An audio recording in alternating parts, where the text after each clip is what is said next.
We're back on Hockey Prospect Radio, partnered with ECAC Hockey, the leaders of hockey on and off the ice. Learn more at ecachockey.com. Happy to bring on Maura Crowell, the new head coach in Dartmouth. So, Maura, thanks for coming on the show. Really appreciate it.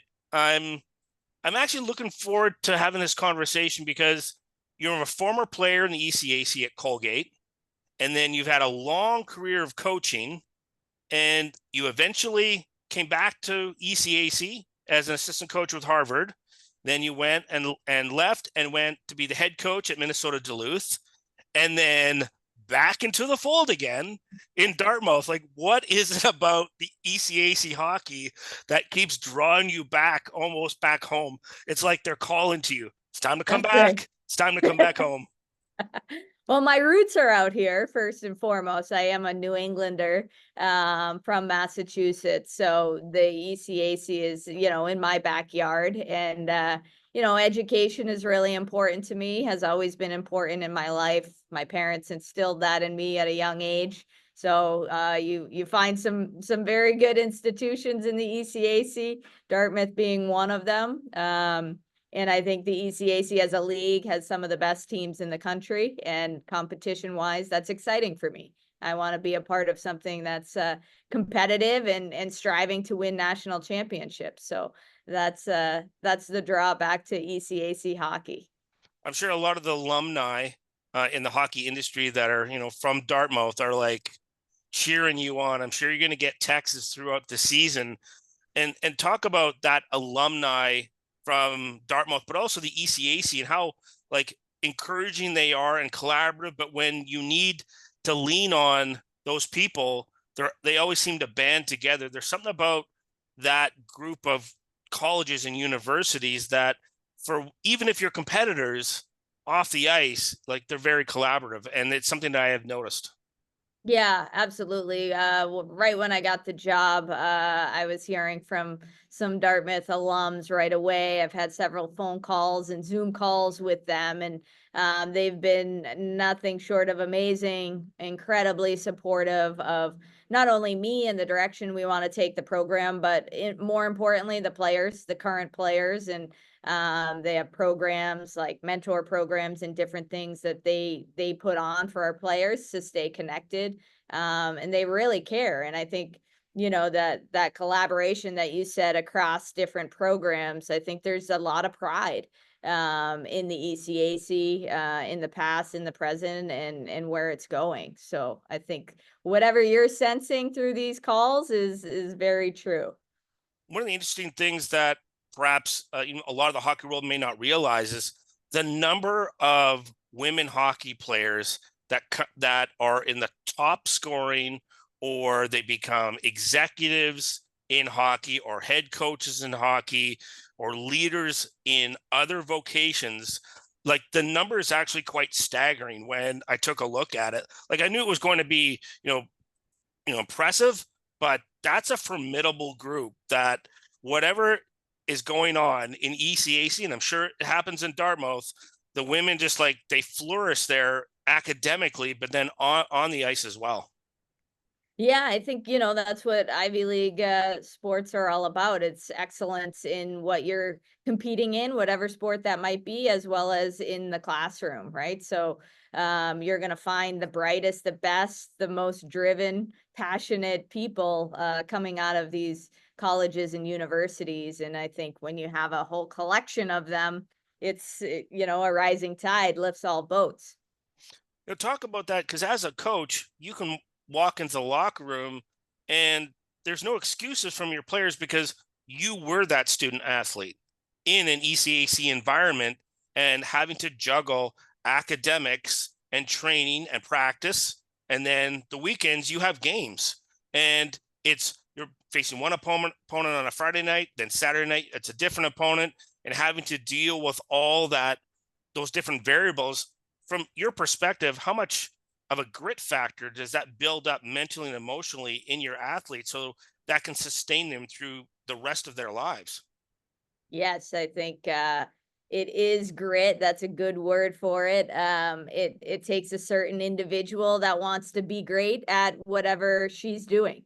when you wake up in the morning wanting to get after it, whether it's classes right away, extra help, extra time in the gym, time on the ice, wanting that desire, that passion to be great, I think is necessary to be successful in our league and in our institutions. And I think for me as a coach, that's the best. Those are the people I want to be around because they motivate me to be better. And it goes back and forth. I try to motivate them to be better. So I think it's a really inspiring environment that brings out the best in everybody, coaches, staff, players across the board. One of the interesting things that when listening to different podcasts or TED Talks, I found something really interesting is that when you get a collection of A-level people and players in a group, it almost becomes almost self-policing in the fact of who they let in the group, because not very often in life do they get to play or work with other A-level people. So for them, it's like you get all these kind of like unpolished, these rocks, these dirty rocks, and you throw them into that canister and it bounces it around. And all of a sudden, 4 years later, you come out with these beautiful shined gems. Is that what like playing and then coaching the ECAC is sort of like, is watching that transformation?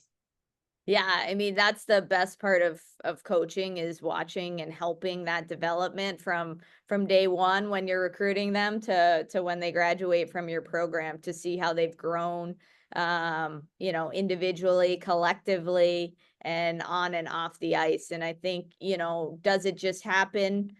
Maybe. I think being very particular about who you bring into your program and the right characteristics and values and backgrounds, all of those things help so that you put all those rocks in the stalls, and then yes, it works, that the development and the maturity and the growth happens because of the people around them. But you want to make sure you're putting the right people in the locker room to begin with. How much dedication does you and your group are going to have in terms of that recruiting process of just, we need to find the right people for Dartmouth, like, and it's a specific attributes I'm looking for? That's been a massive piece of my focus since taking this job a couple months ago. That's why I logged on right at noon, because we were deep in recruiting conversations. It's I think it is the lifeblood of a hockey program is finding the right people, the right ability on the ice, the potential, all of those exciting components, and getting them here, and like I said, watching them grow over the course of their careers. And you guys have such a larger like area to cover in terms of looking for, female players across North America and Europe. So not only you venturing obviously through the United States, but you're coming up into Canada and you're looking at players in Europe, and that's a large area to recruit from comparative to some other programs. Yeah, and I think it's fun. I think it's important to have that sort of diversity in your locker room, giving our players a real world experience within the locker room, I think is incredibly valuable. And so we're gonna go wherever we need to go to find the best and the brightest and the right fits for our program here at Dartmouth. Well, don't forget about us Canadians up here. We got a couple good female We love players you up here guys. too. We love Yeah. you guys. We have a lot of Canadians, past and present and future. So that's a big part of it. It's actually, I'm really looking forward to seeing. I'm going to get down into the New England area and the New York area in the fall, so I'm going to get a chance to see a bunch of games. And I'm really excited and happy for how the Women's Pro League has expanded and what they did last year. That's exciting for the women in not only in your program but all the women within ECAC, because there's a viable league for them to go to, and that to me is super exciting. So. Maura, thank you very much for coming on a show. I super appreciate it. And this has been another edition of Hockey Prospect Radio on Sirius XM NHL Network Radio. And thank you to the ECAC, to our new partnership. And for everyone out there, listen to the show on Saturday and Sunday, and follow us on Twitter at HB Radio. And we will see you at the rink.